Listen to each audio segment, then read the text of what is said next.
And welcome to the Unitarian Universalist Fellowship of Mankato, where some of our space is virtual, but all of our worship is not. Our worship is entirely real and vital, life-giving and life-sustaining in these times and in all times. All you here today, you are all welcome in this time we set aside for each other. Our human differences are sacred and make us strong. All are loved, worthy, and needed. All histories and experiences, all abilities and beingness, all identities and genders, all seeking companionship and a sense of purpose, ready to embrace and to fulfill our Unitarian Universalist values. In these times and in all times, may we move into action to create the world of equity and justice about which we dream. May we hold reverently and tenderly this one life, the here and now of which we are certain. Before colonization by Europeans, the Dakota peoples were stewards of the land on which our fellowship building sits. In Dakota language, Ina is the word for both mother and land, a word reminding us that we are all relatives. The land does not belong to us, though it holds the history of our conflicts and our attempts at reconciliation. This congregation commits to an ongoing and intentional journey of humble connection with Indigenous peoples characterized by understanding our shared history, accepting responsibility for restoration, and building relationship in the here and now. Thus, we seek to be good relatives. I am the Reverend Rita Capizzi, honored and humbled to serve the holy as minister in this congregation. Let us now move more deeply into a time of worship, shaping worth and meaning from the ordinary as a way to honor the gift of life we all share. Together, let us kindle a flame symbolizing our co-creation of sacred space at home and in this place made sacred by years of love. As you do, those of you on Zoom, please write in the chat that a chalice is lit on your street. So join me, please. We are a welcoming people of diverse beliefs who commit to nourish the spirit, broaden the mind, nurture the earth, and build community. May this flame we kindle remind us to strive today and every day to love beyond belief. Our Soul Matters theme for the month of March is renewing faith. And so we continue our exploration today, gaining wisdom for our journey from the words and songs of civil rights activists, from Christian scripture and the Hebrew Bible, from the field of ethical philosophy, and from our own experience. Some of you know that part of my daily spiritual practice involves taking a photo out a certain window from a certain view about the same time every day. And I post the photo on Facebook with no comment except for the number of days I am marking. I started this practice in the early days of the pandemic, not at the very beginning when I thought that this might all end in a few weeks. I began the practice several weeks after that, when I realized that I had to strengthen myself for a long journey. I have now taken the photo over a span of 718 days. When you look at the photos over time, it is very easy to observe the changing seasons. You can almost watch the winter come, the spring in its turn, that longer time scale. But on a daily basis, a comment from a friend captures much of what the daily practice can look like. So much sameness. So much sameness, my dear friend Alice notes when operating on the scale of a mere 24 hours. How might we have faith in change when we witness so much sameness? How might we have faith that the world can become a better place, that we ourselves can make the world better when we see such repetition of misery, when there seems to be so little progress? How can we who believe in freedom stay ourselves from rest, from giving up, until freedom comes? How long will we watch while our own prophets are murdered or jailed? Do we find that we are, in fact, willing to work for our values, for democratic process, for truth, for justice, equity, and liberation? Are we each, and is this community one in the number that moves against tyranny? What will sustain us when the anxiety and worry about world events, about our daily lives, threaten to overwhelm and overpower our understanding that we are on the web together and that what affects some of us affects all of us? Both the Hebrew Bible in Deuteronomy and in the Christian scriptures, echoes in the Gospels of both Matthew and John, these texts all make mention of the perennial poor. The poor are always with us. The words put me to mind of an unhoused person I met when I served in the Connection Shelter ministry before the pandemic. I see them walking on riverfront occasionally, still unhoused, 2 years later. I think of the team of cyclists the fellowship raised a few weeks back, cyclists who joined cyclists from other parts of the Mankato community, who joined a line of UUFM cyclists moving back in time.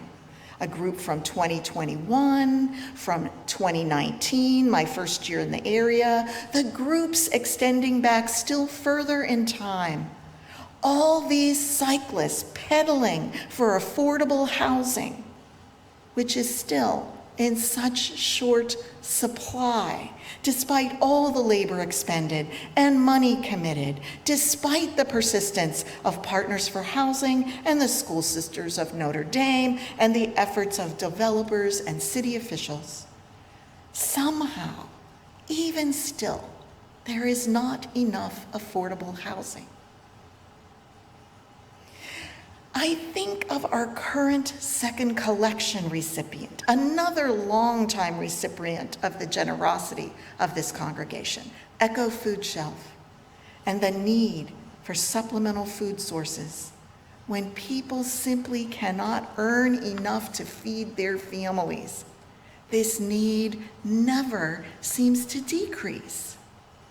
Our long-standing work with the REACH in support of LGBTQ teens, and of CADA for those escaping domestic abuse, and of the Greater Mankato Diversity Council, educating children about the beauty and value of our human differences, and new developing partnerships with the children needing companionship at My Place and with food reclamation at the Wooden Spoon.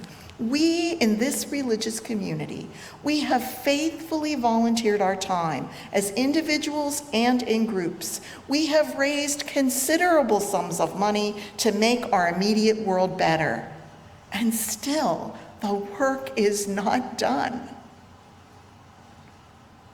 These words of the Reverend Dr. Martin Luther King Jr. remind us that faith is taking the first step, even when you can't see the whole staircase.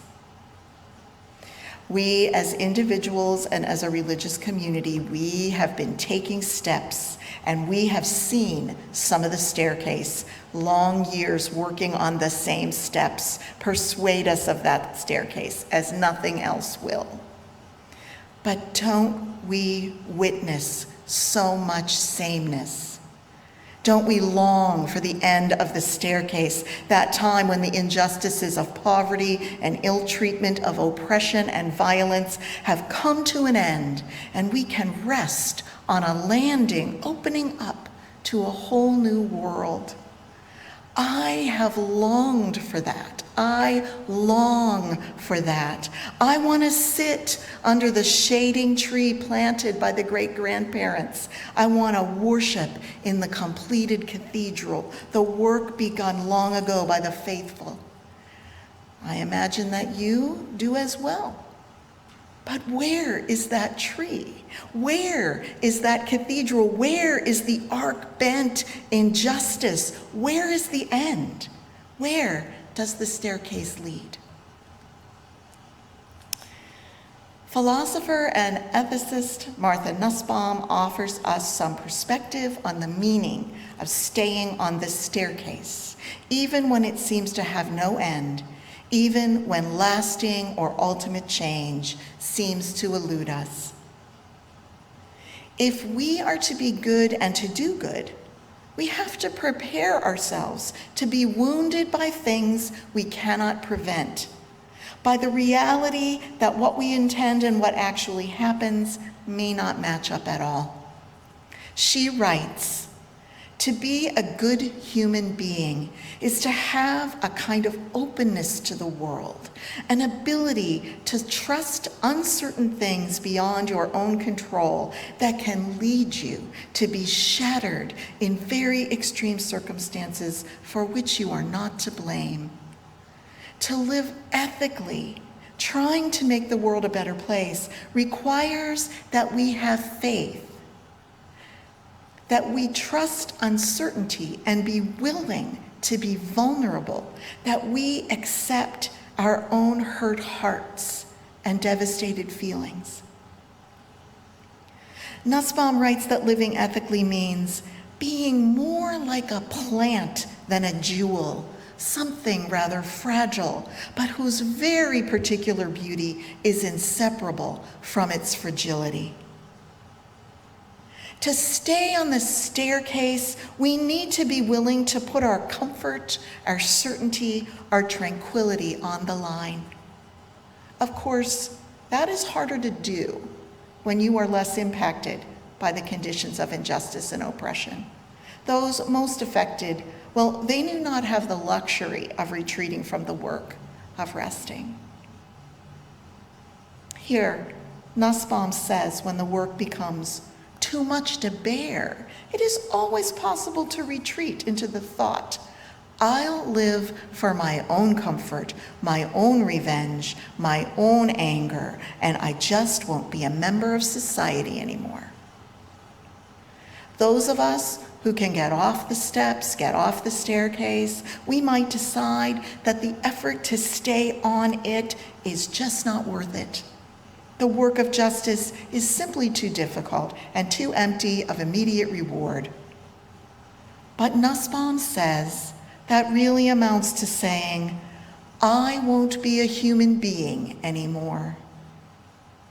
When we retreat into our own satisfaction, we lose our faith in human life itself. We are radically, at our root, social and communal beings. We need each other. Nussbaum says, the life that no longer trusts another human being and no longer forms ties to the political community is not a human life any longer. We can retreat from the unending work of justice making, live only for ourselves, but by breaking faith with living and working for humanity, we risk making ourselves less than human. Now, Nussbaum is not suggesting we go out of our way to wound ourselves, to martyr ourselves for causes, even in the interest of making our world better.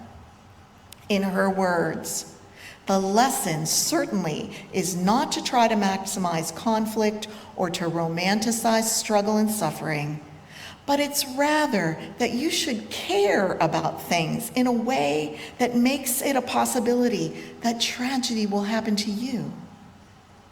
In other words, we must be vulnerably open to the pain of the world. I know many of us are feeling this now with the war in Ukraine. And if not in Ukraine, any of the other hideous conflicts affecting Africa, Afghanistan, Mexico, the Middle East. And sometimes that grief, that anxiety, that fear is overwhelming, and we want to push it away. For Nussbaum, we always have a choice. If you hold your commitments lightly in such a way that you can always divest yourself from one or the other of them if they conflict, then it doesn't hurt you when things go badly. But there is a grave risk to this self-protection, especially if we want to live our lives with a deep, serious commitment. To live with commitment to our values, we must adjust our desires to the way the world actually goes and not be satisfied simply with our own satisfaction. We have to face the world as it confronts us. Seeking to live a good life by trying to make the world a better place, we do risk tragedy. We risk entanglement with the mess of the world, never seeming to advance up that staircase. But acceptance of that reality, that is in fact to live faithfully, believing that change can happen, that what looks like so much sameness is really a gradual and entirely real change for the good. Faith is taking the first step even when you can't see the whole staircase. Change happens that we cannot see, operating at a subtle level beyond our individual knowing.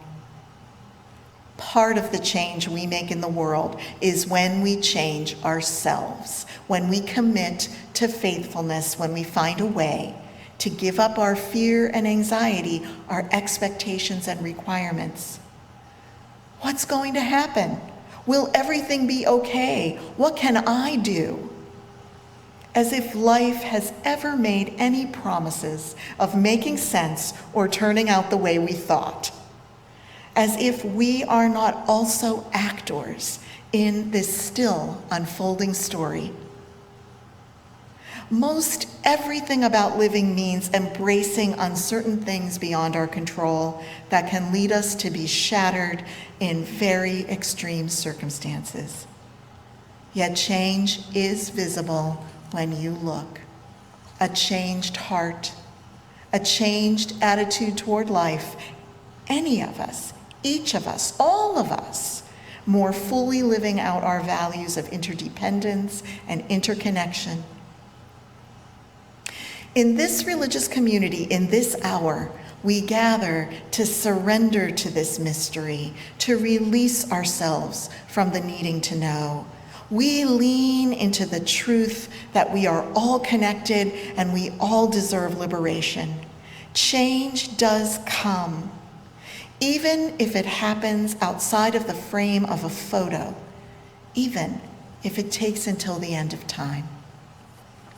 As we conclude our time of worship this morning, let us make a promise that we will remain committed to sustained and robust relationship with each other, to the vision of our faith community, to the values of Unitarian Universalism, and to the interdependent web holding us all. As Sue extinguishes the sanctuary chalice, I invite you to extinguish your chalice at home and share these words together. We extinguish this flame, but not the light of truth, the warmth of community, or the fire of commitment. These we carry in our hearts until we are together again.